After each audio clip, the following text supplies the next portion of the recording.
the OA-Dynasty Forum. Here at OA-Dynasty Forum, we talk about the process that is involved on every journey to success, and we're there to lay it all bare. Expect to be informed, transformed, and blessed as you come on this journey with us. Enjoy the journey.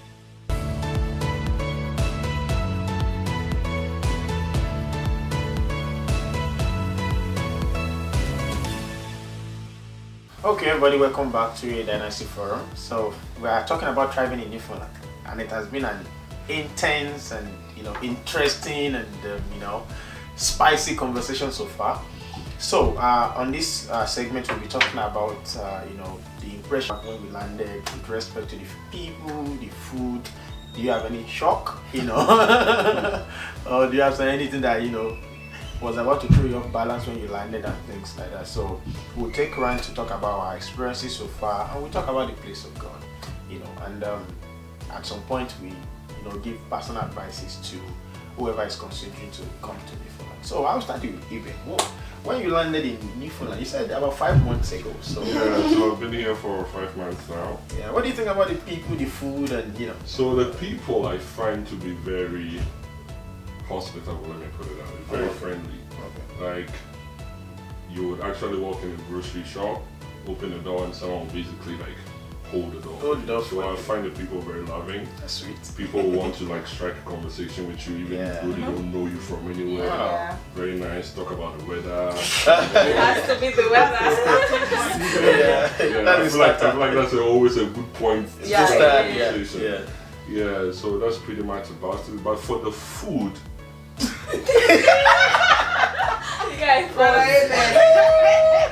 don't know if it's because I like spices a lot, but for the food, I don't think I'm loving it. There's something called jigs dinner. Oh my god, that's wonderful. Maybe I had nausea the whole night. I really didn't like that food. He loves it. Oh, you loved it?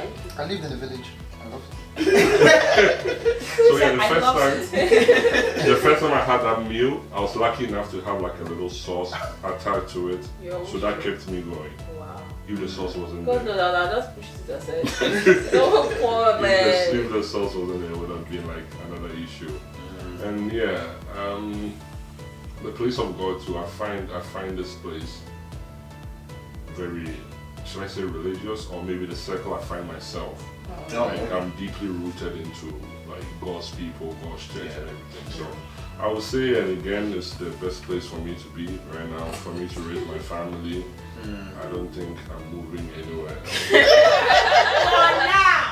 Why did you say for now? No, because I feel it's very important to keep an open mind. Again, with the spirituality, God says move for this reason. Oh yeah, of course. We can't overrule That's what why I God keep will saying say. for now. Yeah. Okay, Gina, let's hear from you. People nice, very very nice. Because every time I find myself around people, it's of course nice. There are hints of questions that people will ask you in the beginning because when I came to Newfoundland, I think for Ghanaians, we're about 3 of us that came, that were here then. So people ask you silly questions that there are hints of racism in it, but I find it's ignorance on their part, so I educate them about it. The food, I'm used to it. I can't eat as much spice anymore. I go to Ghana and I'm literally burning. I can't eat it at all. It cooks and I can't even eat sometimes. And the place of God, I can't go deep into it, but that's what is rooting me here. That's one of the main reasons why I'm here. So yeah. So is it easy to make friends with Newfoundlanders? So, how easy is that? I most of the jobs I did when I was in school, I was a waitress. So that actually opened me up to saying hi to people on their table anyway. So it was easy for me to relate to Newfoundlanders, non-Newfoundlanders, immigrants. I can strike a conversation easy because I was forced to do it for money.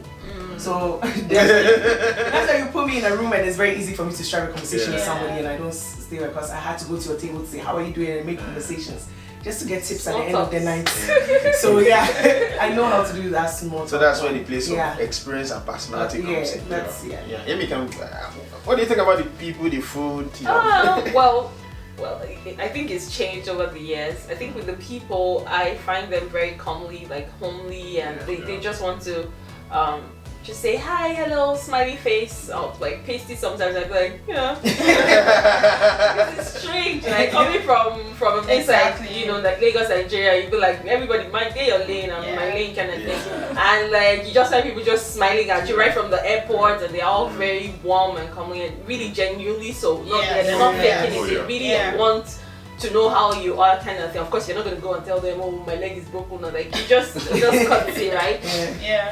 So in that aspect, and then another thing I found that an average Newfoundland talks 5 million seconds per hour. They say like very fast. Like getting into Newfoundland, I didn't struggle, but like I found like even for somebody that I'm used to hearing people talk fast, because I have siblings that really talk fast, and like this is fast.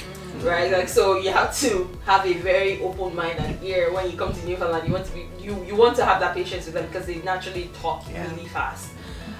So what's the other one? The God, Place of God. Wow, place of God. Huge role.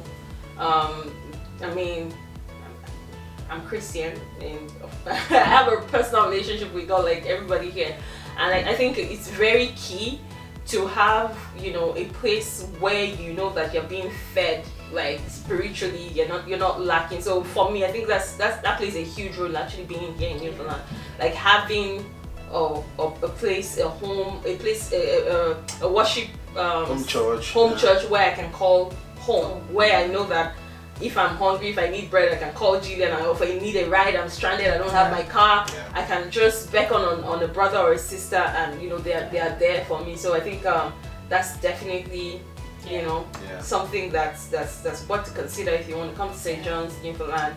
And advice, right? That's the last thing. Yeah, we take turns on that. Okay, all right. Okay, Sister Uche, when you landed 5 years ago, how do you think about the food, the people, Oh, I didn't say the food.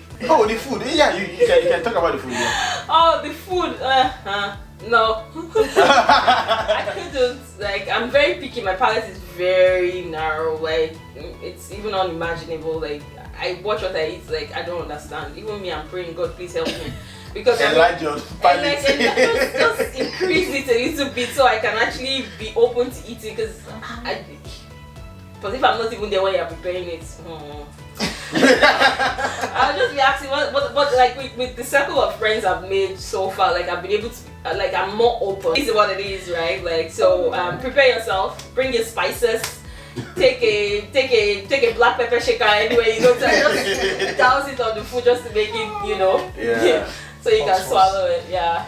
But the hot sauce is just hot. There's no sauce. There's no sauce part in it. Yeah. For me, being in the service industry, I've worked in the service industry here and both back from where I'm coming from. I've come to realize that human beings are the same everywhere. Right? So for Newfoundland, you find a mix of people, different people. So I've come to realize that people who are nice, people who are nasty are nasty. So, and it's basically your disposition to what comes to you that that will keep you going every day. So yeah, most people are nice, most people, but when you have a personal dealing with them, you realize that there's much more to the to the facade.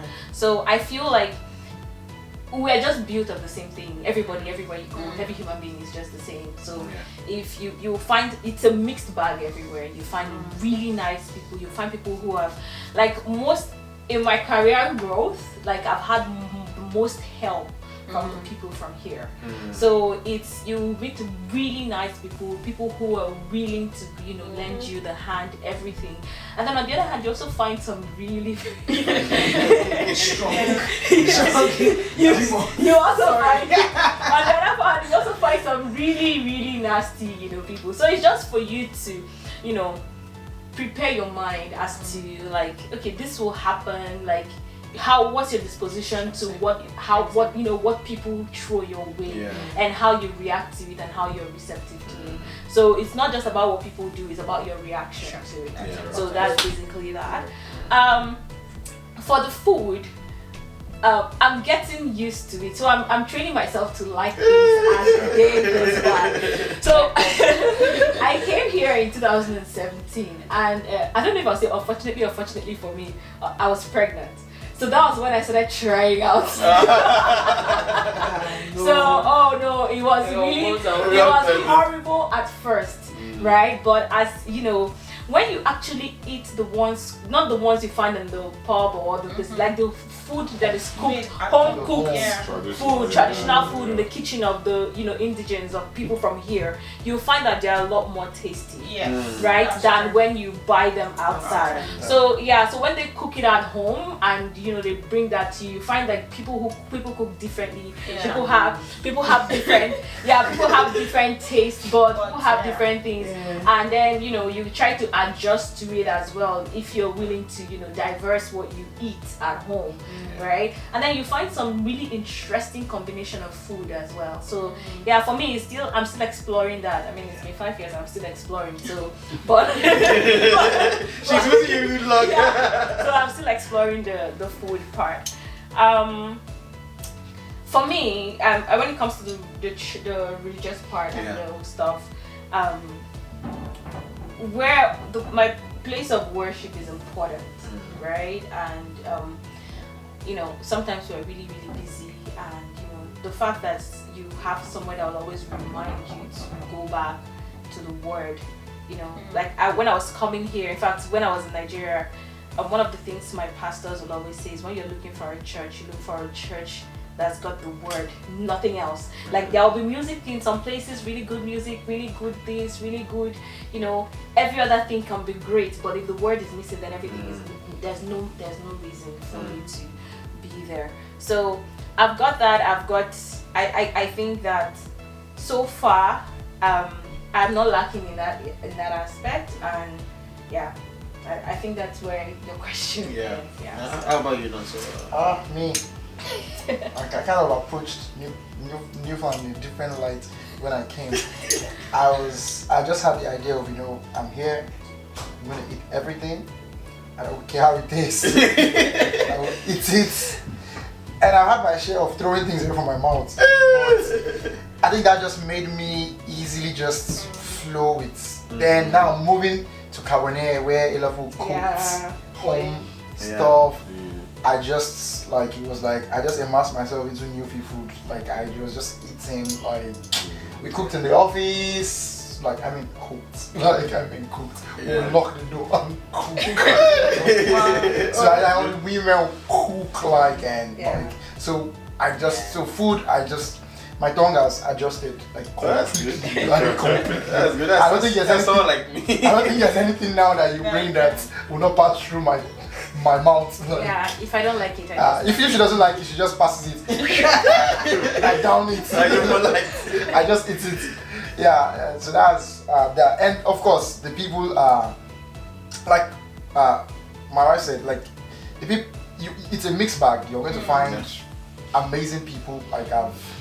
Some of my closest connections, Newfoundlanders, people who have literally. There are people who have actually asked questions I've never asked Nigerians that have actually just now it takes time to get to that place with Newfoundlanders, but when you're there you know you're there, like every other relationship, it's just like every other relationship, like every other but when you're there you know you're there with them, and they're amazing people. You're going to find very amazing. Generally Newfoundlanders are approachable, they are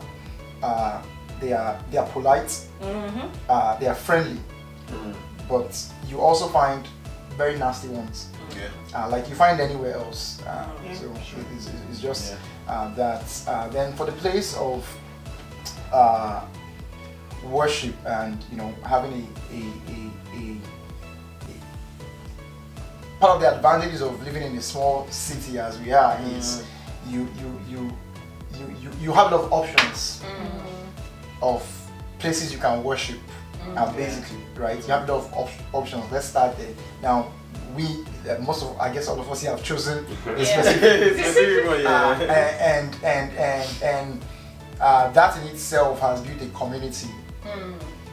So which we leverage on. So I mean, if you have a place where you know your spirit is at peace with worshiping God in, I mean, there's no other, there's nothing much, there's nothing more than that. When you know, it's not like you're going to church and you're like, this church. No, you're actually going there. The spirit is connected. It's a, you know, you're at peace with where you're going. I mean, and I really like what you said about, you know, the people that you meet, nasty people everywhere, because you know people, and well, so this is my personal experience. So you know, people, because I am of the opinion that I don't see racism, I don't face it, you know. So it's good to have an open mind, you know, have an open mind that people are going to be nasty, like, or people are going to be good. So it's not a function of, because at the end of the day, let's even look at it. You are coming to infringe into another person's territory, and you just expect them to open there. So it's we should also, you know, be realistic, right? Self-image. Exactly. So this is not to say that some people don't face it. I'm not trying to say if that's your experience, but it's good to get your own angle to say that people are people everywhere.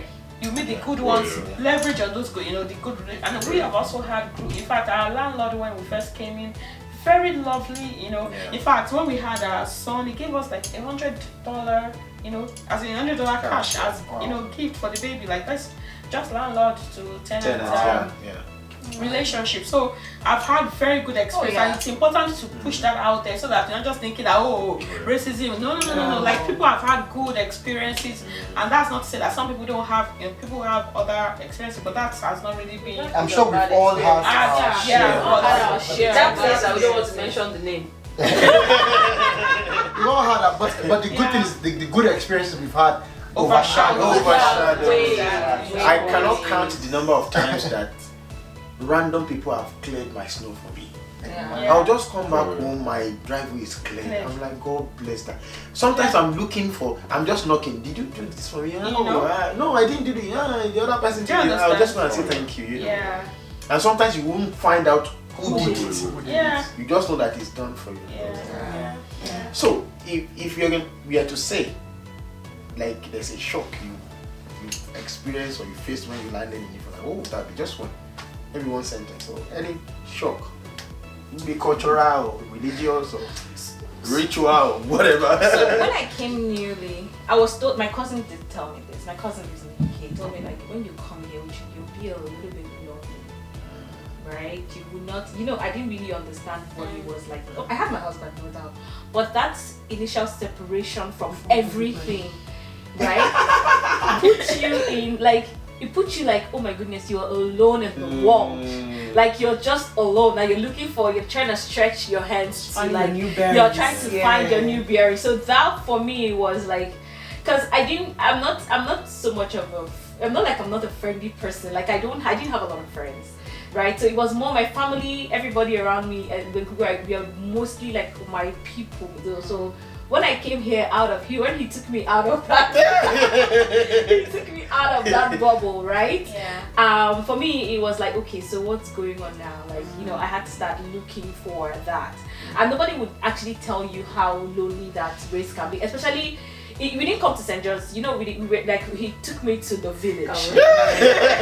Right? He took me to the village, so it was like, and then he's out to work, and then I'm alone, you know, trying to figure myself out, what am I doing here, you know, and, you know, it doesn't give you, there's nowhere to go, no much things to do, so for me, it was like, it was, that part really shocked me. Any shock when you landed? To be honest, like, I had plenty time to research Newfoundland. Like, I had plenty time to research. I think the only shock I had was when oil and gas stopped. That was a real shock. That's not a shock. That's a shocker. I never experienced. I was lost. I was like, it was, because, you know, when you literally plan your life, and, like, you know what, with my experience, I leverage on it, you know, break into the oil and gas, balling. The pain is real. No, you ain't going nowhere. Like, you know, and that was a rude shock for me, really. Like that, like trying to find my foot, career-wise, and breaking away from, which was a good thing because it opened my eyes to other things that I could leverage on, that I actually had in my arsenal. Like I wasn't looking at all. But that shock paved way for me to start looking at project management, self-discovery. Yeah. I have not only. I had a lot of shocks. You have been shocked many times. And the funny part that I was never supposed to have shocks because I came to Newfoundland in 2014, but I started looking at Memorial University of Newfoundland since 2008. Wow. You are older than me. I mean, I started looking at it in 2010. Hey, grandfather. I mean, while I was in my project in university, Memorial University was bookmarked on my system. Wow. I check on it like every year. Okay, school fees has increased, gold. I was always checking the new things. So I was researching. Now, I mean, I have a lot of cousins in Canada, like spread all over the place. So I was always keeping tabs. So I applied to just one school because I already narrowed down to two schools: the University of Trent in Amsterdam and Memorial University in Newfoundland. There was no other. I narrowed everything down. I knew exactly what I wanted to do. As I was graduating, I knew to Memorial University. There was no other option. So, by the time I came here and the wind blew me, I ran back in. No joke. I literally came out and the wind blew me and I ran back into the airport. No joke. I literally just ran back. I was like, what is this? I knew it was cool, but come on, what is this? I literally ran back. I was like, God, what's going on? And for 2 days, I didn't take my bath. I'm like, there's no way water will touch me this cold. No, that was a shock. I mean, my cousin had told me, oh, it's cold. It's cold. I understand AC cold, but boy, the cold, 2 days. I was like, no, I will die if water touched my body.